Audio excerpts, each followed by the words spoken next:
So, you know how some teachers allow you to create a cheat sheet before the test that you can actually bring into the test to use? And often it's math and science teachers that allow you to do this with formulas and facts that you might need to use on the test, though sometimes history teachers allow it too. You know that? There is a key thing that students do wrong with their cheat sheets that make their grades on those tests lower than they need to be.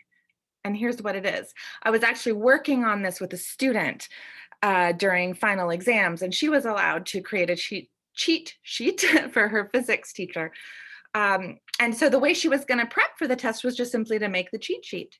And I was like, yes, you can make the cheat sheet, but do you know how to use the cheat sheet and find the information that you need quickly in a stressful situation? She was like, well, I don't know.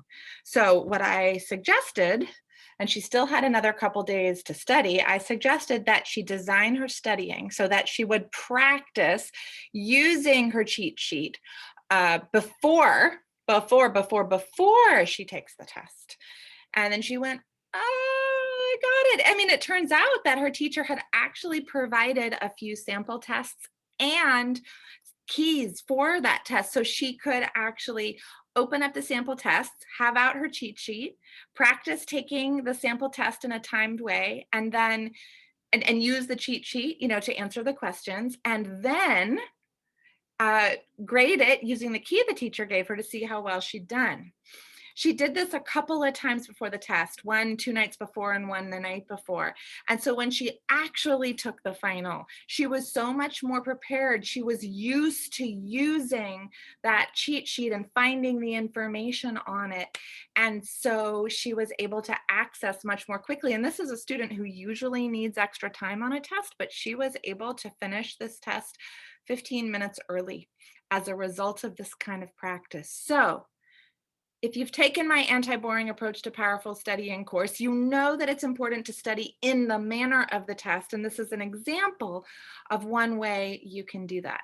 If you need more examples of how to study in the manner of the test, well, then I just highly recommend you take my course. You can easily finish it in a weekend if you're older, or over a couple of weeks if you're younger. And it's really going to fill your toolbox with tools for studying, for putting the study cycle here into action.